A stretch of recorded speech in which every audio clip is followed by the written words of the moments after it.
we'll start with the title of the panel discussion, which is Collaboration for Innovation in the Built Environment.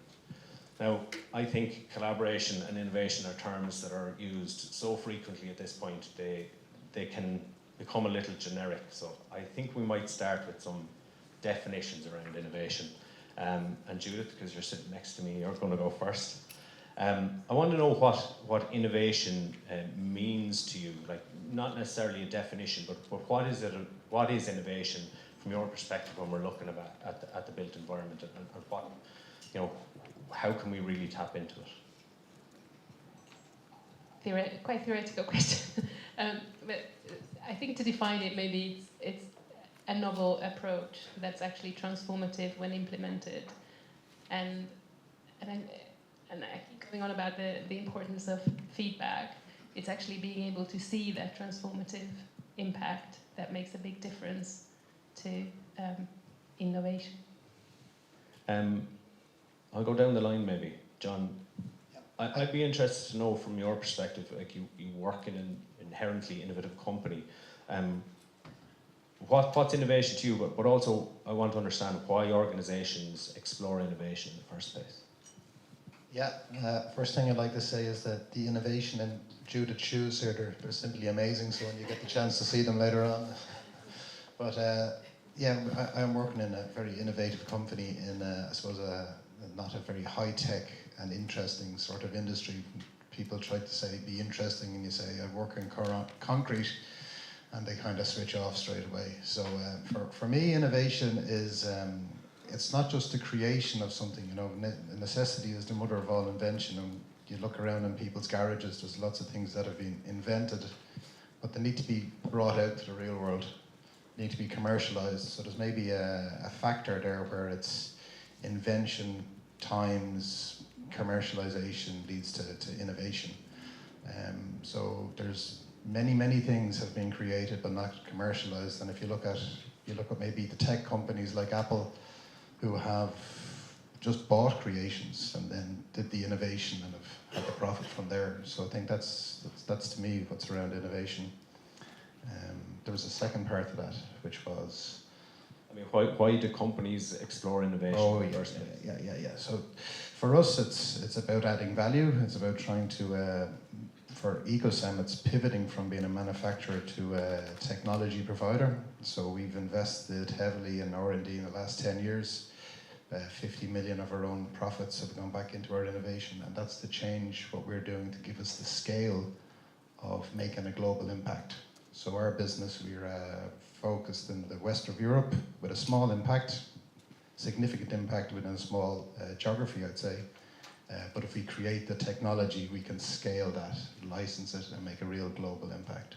So that's the drivers for our own innovation. Great, thanks.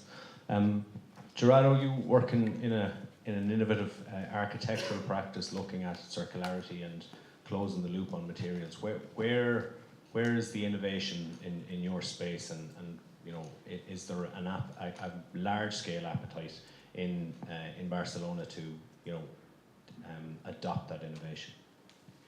I think when we talk about innovation or think about innovation, we keep in mind the imagine that is hard technologies, but in our recent experiences, the recent years, we work with or into projects about housing, innovation in housing. I think it's very important to consider the way to collaborate with all the stakeholders. So I'm referring to soft technologies. How can we have on board users, for example, that are the destiny of a project of housing? So it is very important to what people you have in the table, in the group, working together, and how can the process to be developed integrate this different point of view, expectations, knowledge that those people can represent this. In my opinion, social aspects about innovation and very important also. Great, thanks. Finally, Sanela, just to go to you, obviously you have an EU perspective on innovation, and also your background and your expertise is in bio-based materials. So innovation in the materials place, maybe we'll start there. Where are the major innovations there from your experience? Thank you for having me here. And it's for me, the innovation is a novel tool that we could use, but firstly to see in the history and our traditions how we could learn a lot from that perspective, and then to use these innovative tools, but be focused. For me, it's very important to be focused on the humans' needs, on the better quality of life and health, especially because for us in Bosnia and Herzegovina and in Sarajevo, we have really a huge problem with the air quality, not only outside but inside, inner air quality. And in this moment, annually, we have premature death of 3,300 deaths per year, which is 275 per month in our country. So I think the innovation tools are very important for us architects to work together with in very interdisciplinary teams to actually answer the questions, what did we done very bad, because obviously the buildings are also could cause a lot of sickness, and that's why it's really important to use that tools in that directions.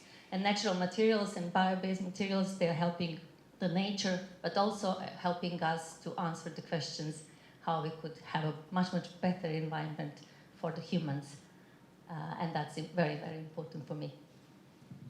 Great, thanks. And I mean, Indy's presentation earlier was even challenging to listen to, never mind challenging, because of the stark reality and the picture that he painted. And we're sitting here talking about collaboration for innovation, and I think everyone here accepts that innovation is, mandatory when we talk about the future direction of the construction industry. But how collaboration fits in with innovation is important, and I think it's why it's the topic of this panel discussion today. Maybe we'll start with you, Gerardo. How can we benefit, because I saw some really nice examples in your presentation about real life collaboration. How can we benefit from increasing the amount of collaboration that we do in the innovative space? This is a very important aspect. A project like WikiHub is impossible to be developed without people collaborating from different roles, and also giving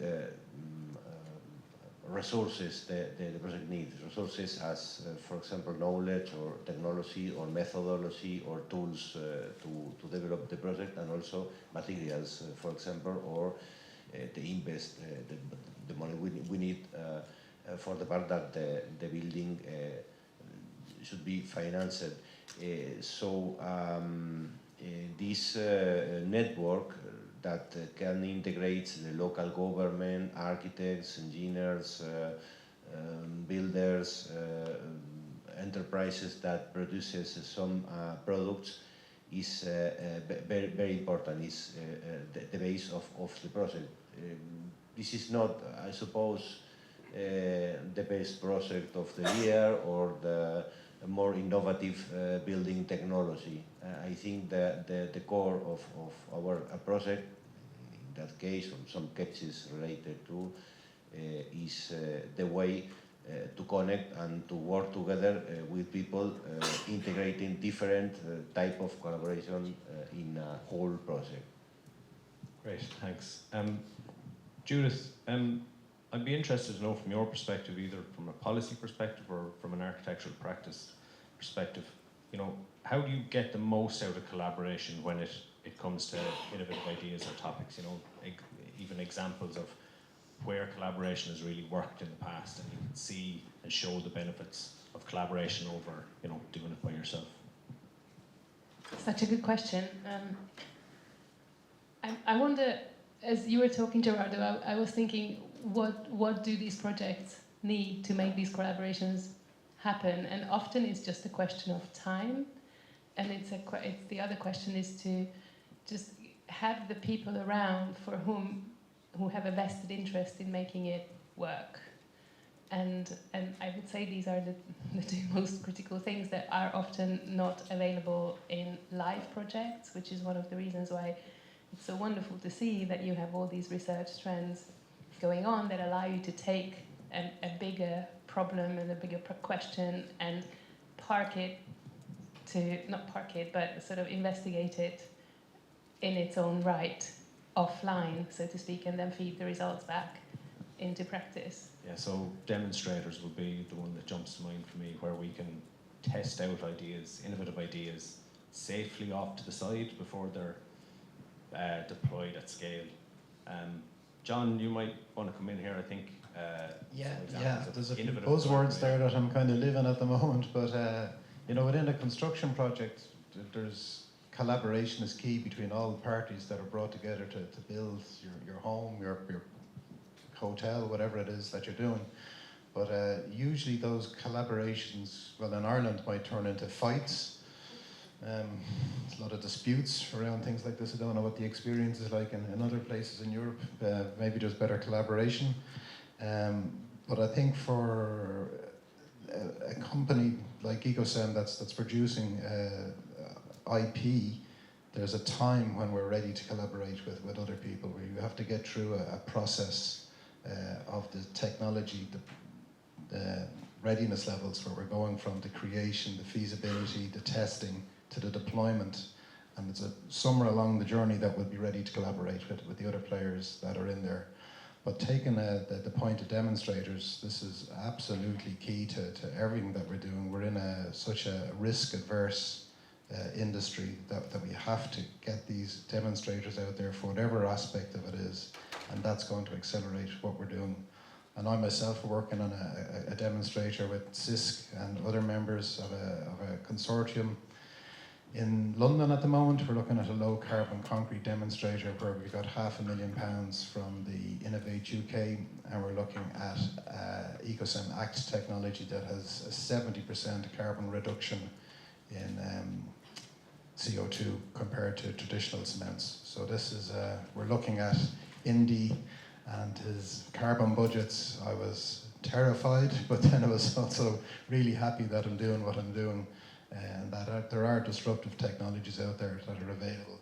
Because if we don't do it, the alternative is we build less, or we increase the cost of our construction by going for technologies that are massively, massively expensive. And I think Indy raised a lot of important things during his talk.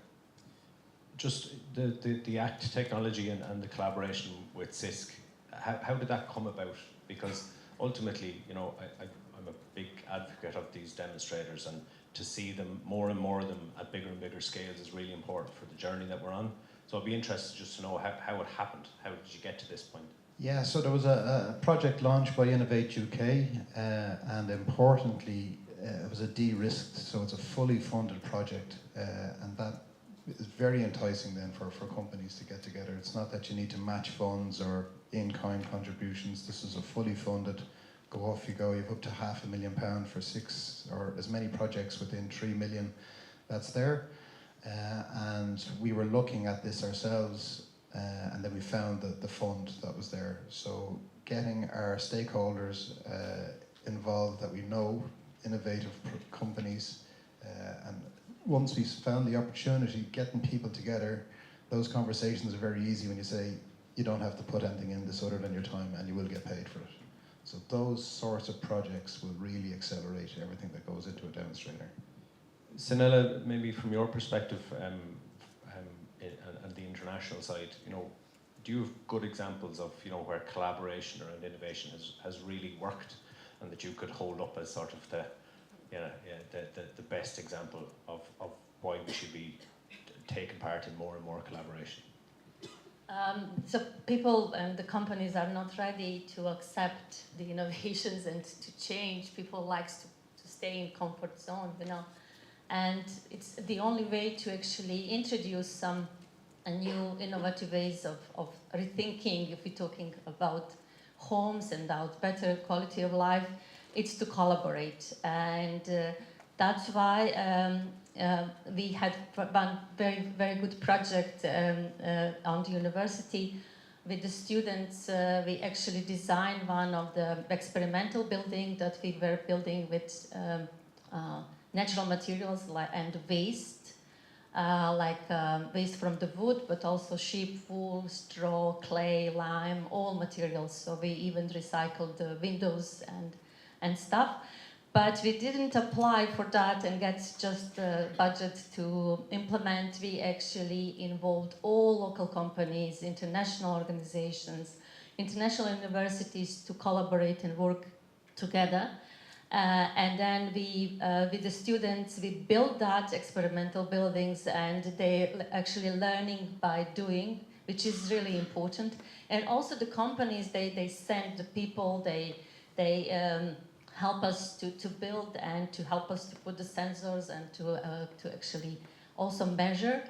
And that collaboration is really something that actually help also young people to be involved, but also we realize how much we also learn from the farmers, for example, they need, because that's the waste that they are not using as a sheep wool or straw.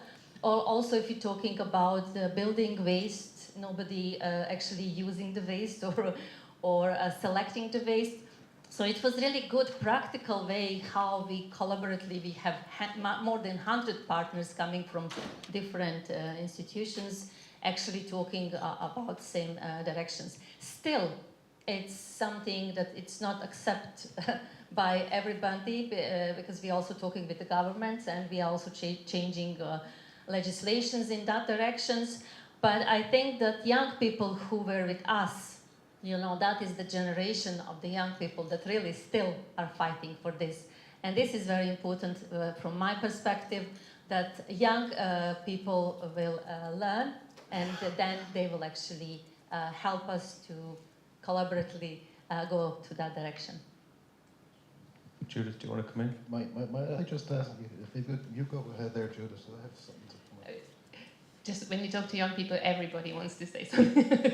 I think just the way you spoke about those kinds of collaborations, it reminded me that we did, or I led a lot of these doctoral research studentships with universities, and I'm not sure how many of you are actually running some of those. It can seem something which is too long term, like 4 years or 3 or 4 years to sponsor a doctoral research student. It's actually the most fantastic investment we ever made with my previous company. So we had a cluster of 5 research projects, and they were collaborating with other research student cohorts, and this whole performance gap area has actually ballooned as a result of this momentum that was built up around the students, how it affects architectural quality. There is now a whole, as a result, there's this new generation of sustainability heads, not just in the UK, but now beginning to grow outside, which has hundreds of heads of sustainability who really understand this aspect of building performance that just really was a gap before in the industry. So doctoral research with universities is a great way to get started and get more momentum. Thanks, Judith. Sorry, do you want to come in again, Sanela? Just to add to Judith, and also collaboration of that topics with the industry, and then to implement those doctoral theses, it's something that it's really important for us, because then we have not only young people, students, but industry involved. And it is something in Construct Innovate that we are speaking to a few larger organisations who may see the benefit in that sort of investment, that long-term research investment, and then embed that knowledge and expertise back into their organisations for their commercial benefit as well. Sorry, John, you wanted to come in? No, I was just going to say that just a question about Geraldo as well, with your experience around the gender kind of profile of the young people that are getting involved with these projects and construction. That when I was a civil engineer in university, there was one girl out of 28. That's changing slowly, but we need to make construction a little bit more, not to say sexy, but more interesting for young people, young engineers and constructors, because they're getting taken off into banking and finance jobs and, you know, factories and biotechnology and different things. So just a question around that, kind of what you see with young people and gender.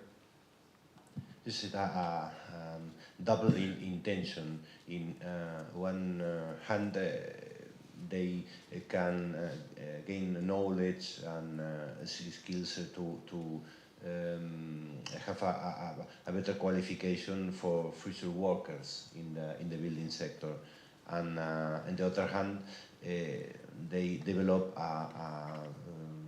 or help to develop a methodology to how can I say this, to have another or other ways to develop building, housing in these different ways that the usual, that are more expensive for all of them. In Spain, in Barcelona, Catalonia, and the rest of Spain, we have a very hard problem with the access to the housing.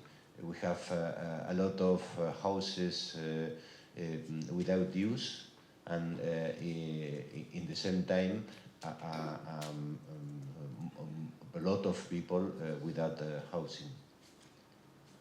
And if I can, I would add a comment. What do you think about this? I was thinking, for example, in the European environment, the European projects funded by the European Commission, the program like Horizon Europe, the way to collaborate and to innovate is to write a project, to present this in a call, select a topic,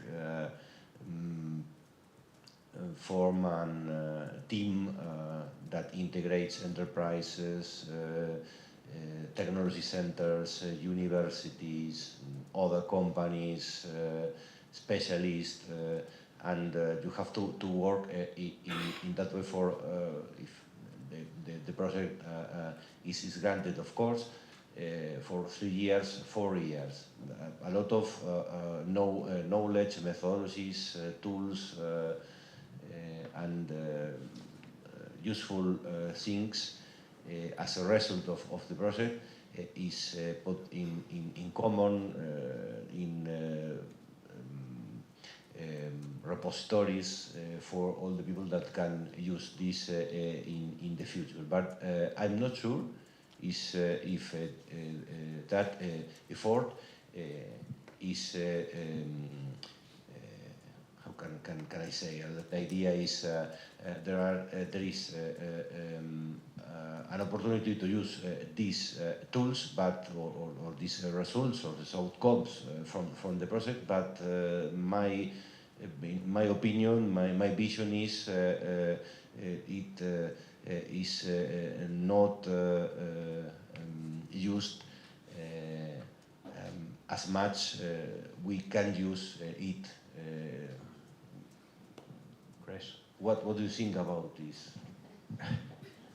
Well, sorry. Go on, John. So Horizon 2020 projects and so forth like that. For example, yeah, that for or example. live program or Yeah. So I think what Colm's kind of statistics about Ireland and small business and SMEs, and you know, a lot of these projects are for big businesses, big organisations that maybe don't represent, you know, where the volume of work and people are, and trying to connect those into these big research things is very difficult to get that back to where the boots meet the ground and have the real effect. So I think Enda Kenny said, like, Ireland's a great country to do business. It's a great country to do big business because the small companies are all too busy trying to survive against the big companies that are out there to access all these things. So it depends, I think, a lot on the scale of organisations and the capabilities that they're doing. Sorry, Sanela, come in. Just sorry, this project can integrate small and medium enterprises also. that's the case, for example, of Societat Organica as part of the Reconstruct project now, working with bigger, of course, enterprises or entities. Sorry. No, I just would like to add, like, to analyze, to paralyze is something that, especially with the EU project, you have so much administration stuff, and then you are focused on all this. I would like to say that in my case, I was really trying to also use the innovations, but in the same time to not forget that we are humans, not to forget to go on the fields, talk with the people, and also to bring back those senses, those emotions in our work, in our buildings. Because I'm afraid, really, especially for the young generations, that they will really forget to also be on the field and also collect the information from the people, from the different experiences, and of course to use innovative tools in the same time, but not to forget to be a human as well.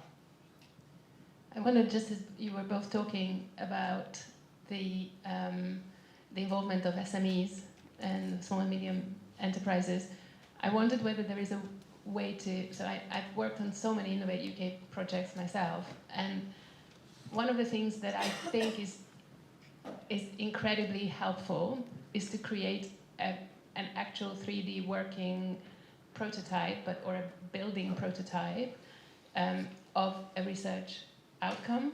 And it's because not just because of the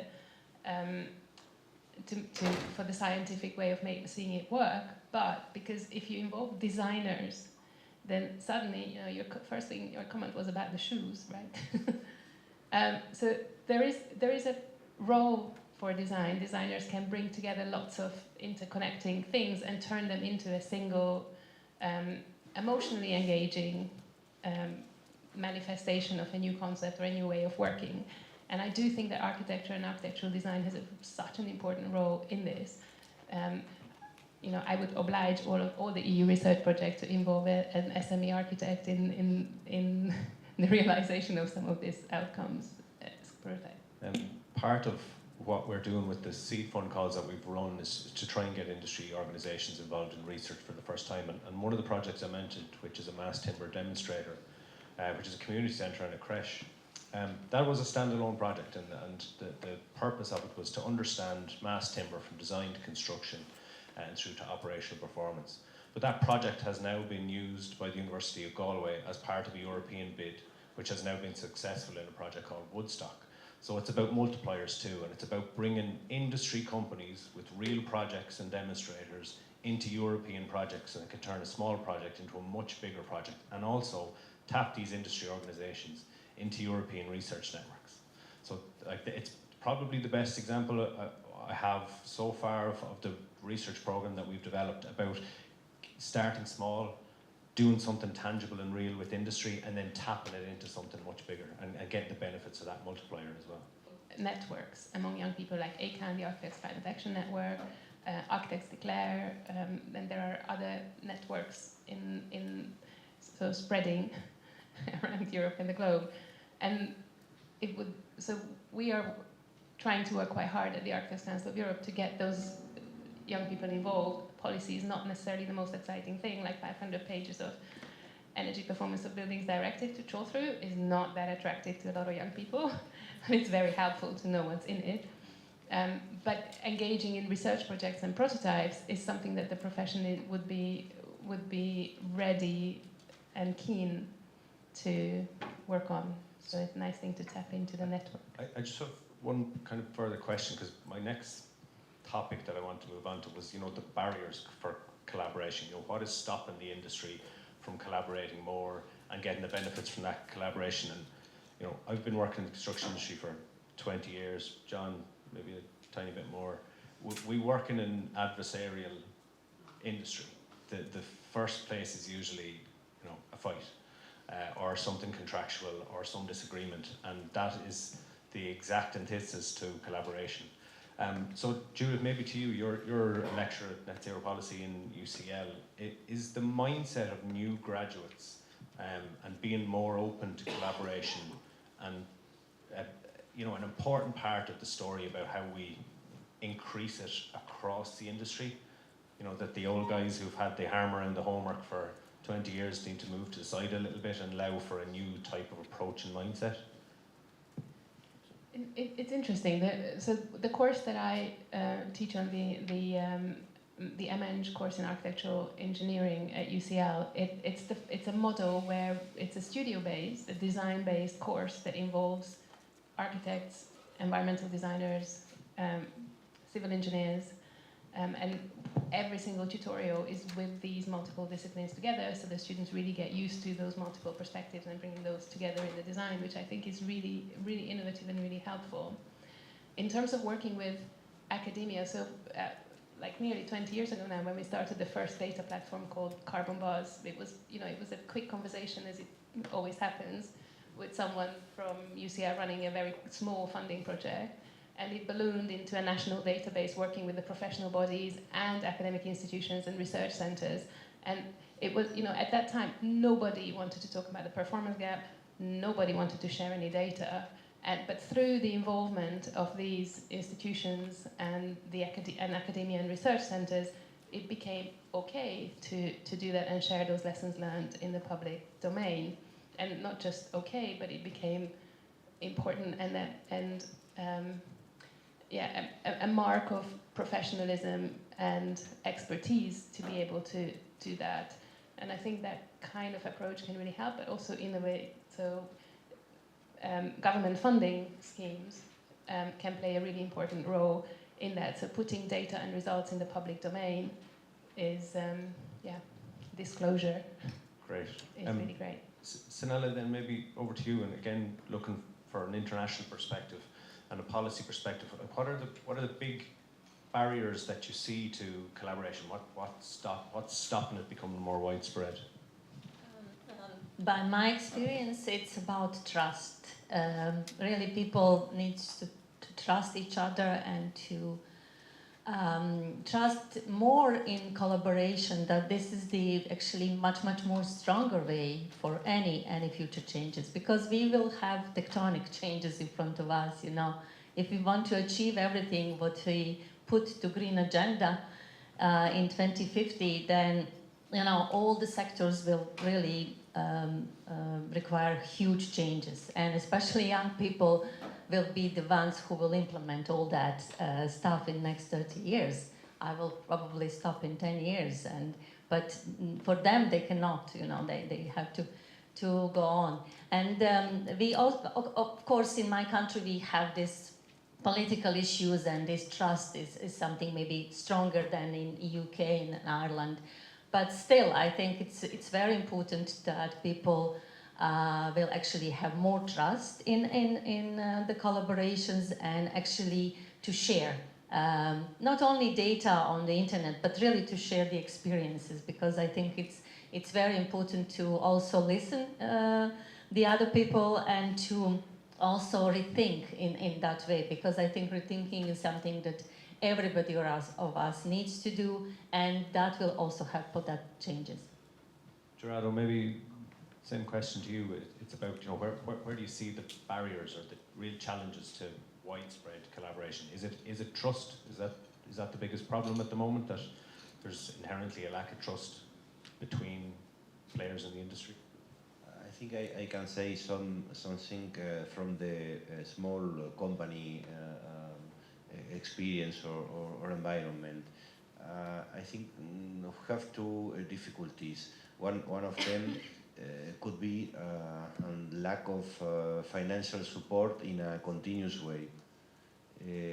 So we can innovate, collaborate, or develop a project in a determinate period of time, but it's difficult to continue this along, for example, a 5 or 10 years perspective of time.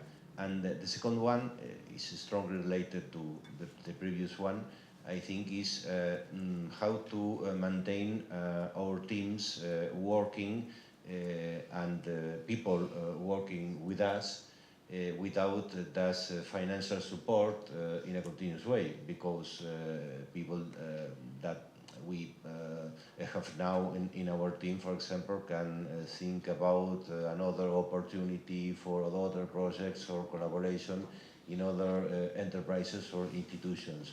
And if we haven't this financial support because we have to participate in a competitive calls to reach it, the problem exists and continue. This is from a small company, for example, perspective. John, you were going to come in? Just a follow-on question. I was just checking the room to make sure there's nobody from the cement industry here that knows me, so I think I'm okay. But yeah, no, I think the main barrier in our industry is the establishment and the massive size of the global players that produce cement. Cement, just the patent for cement was recently, in the last couple of weeks, just 200 years old. The technology hasn't changed an awful lot in 200 years because there's been no drivers to change. Any change has been to process improvements and to really profitability. We need drivers to change the cement industry. We need policy to change the cement industry. The Department of Employment, Trade and Enterprise in Ireland recently brought out some green public procurement guidelines which have mandated now clinker replacement within concrete for publicly funded concrete, and that's a massive change. That's going to have an overnight kind of, we see it already where people are now starting to just talk about it where nobody talked about it before. But for cement globally and for clinker, the main carbon emitting component, when I started my career there was 2.3 billion tonnes of cement manufactured globally. Last year that was 4.1 billion tonnes. Like, these numbers are unbelievable. The profits these companies have are equally unbelievable. Their investment in research is more or less nothing. Their collaboration is more or less nothing. So there's huge change to be done there, but the barriers are significant. You talked about armour and helmets and safety gear. I'd say it's more smoking jackets and golf bags that we need to worry about when it comes to these relationships that are existing. We're never afraid to stir the pot. Judith, if you want to come in. Just added, so just a huge thanks to Pat for creating the safe space in which people can share these insights. I have a helmet, Judith, don't worry about it. And maybe it does sort of lead into, the possibility of collaboration actually working better when it's mandated. So, Judith, in your presentation, you give a really nice example of the validation loop as an inherent part of passive house design. So you have to prove that it works, and that means every player in the process has to collaborate to make sure that the results at the end is what everyone's signed up to. Again, we have whole life cycle carbon accounting and reporting and budget limits coming down the track through the recast EPBD. That is going to force or mandate collaboration with design teams, as far as I'm concerned, and how they work together in the early concept stage and even preliminary design stage, where they bake in low carbon ideas. Is mandating collaboration actually potentially more effective? Whoever wants to take that question. Yes.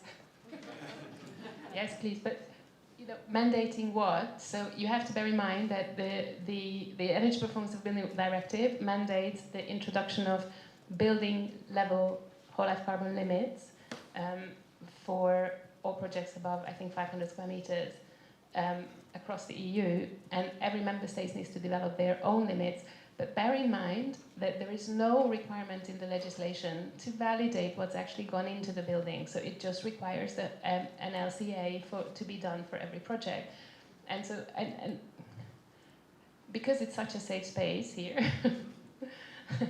there is a really big discussion about creating extra red tape versus making really helpful policy interventions that are transformative.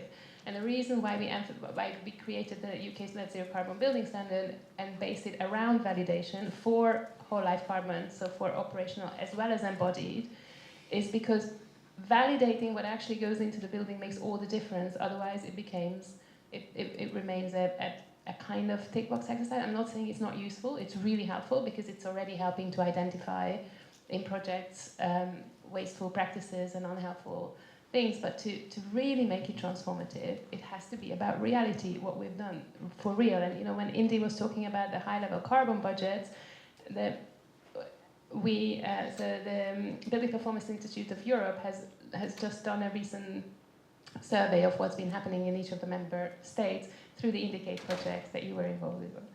And the conclusion was that they haven't found a country that has done this top level, sector level carbon budgets for construction and building, and we're not looking at what the building level limits need to be in order to meet those sector level carbon budgets. So this top-down, bottom-up approach that we keep talking about, that's what it means. You say this is how much carbon we can emit, and this is what we have to do at building level to make this work. And then these are the technologies we need to develop, like the concrete, big impact materials, to realize that.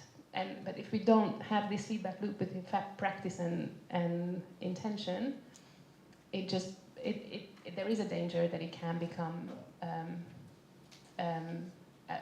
people begin to associate it with red tape. And I think we really have to be aware of the current climate in which net zero is becoming also one of these what do we call it?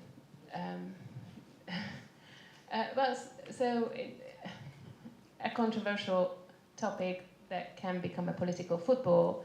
And so when you can demonstrate real benefits from these policy measures, it makes a really big difference in taking the wind out of those arguments.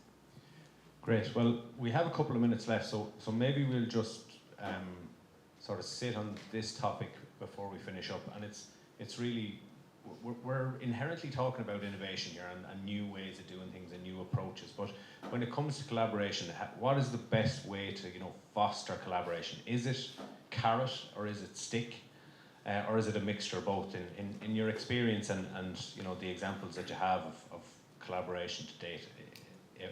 Is it better when someone's walking behind you with a stick or someone walking ahead of you with a carrot? Maybe John will start with you because you smiled. Swing the stick around. No, certainly in our experience, where there is an incentive for change, then you can bring the carrot out more than the stick is the blunt instrument, but maybe the stick can be, that carbon target that you're trying to achieve, the reason to change. I really find the acceleration we've had with this project in the UK about the de-risking the financial part of it has just brought people in so quickly to it, and not asking for this match funding depending on the scale of your business, medium, small, medium, large, that you match funds and things like that. So I think to be quick on this topic, because we don't have that much time to try to turn the ship around like that. Taking those big barriers out of the way, like financial risk, yes, to actually get that expertise. Like fully funded project for we're working on a project now. It's 1 year long, fully funded up to $500,000, and that's enough to make a demonstrator. Like that's plenty money. And that's what we can do. If you give 5 companies £500,000 each year to try to build a demonstrator, they'll do it. Great. Sanela, maybe? I was thinking of the last, a sentence I would like to share is that as the architects, we also need to think about ethic and morality, because I think in this moment, we really need to be honest to ourselves. We are facing a huge problem with these natural disasters and security, not only for food, for water, for the air, but really for the human lives. And I think it's really important to discuss what we did wrong in the past and how honestly all together we could do something better in the future. And that this is the moment to be really right now honest to ourselves. Gerardo? I agree, the ethical vision. Super. Judith, maybe the last word to you.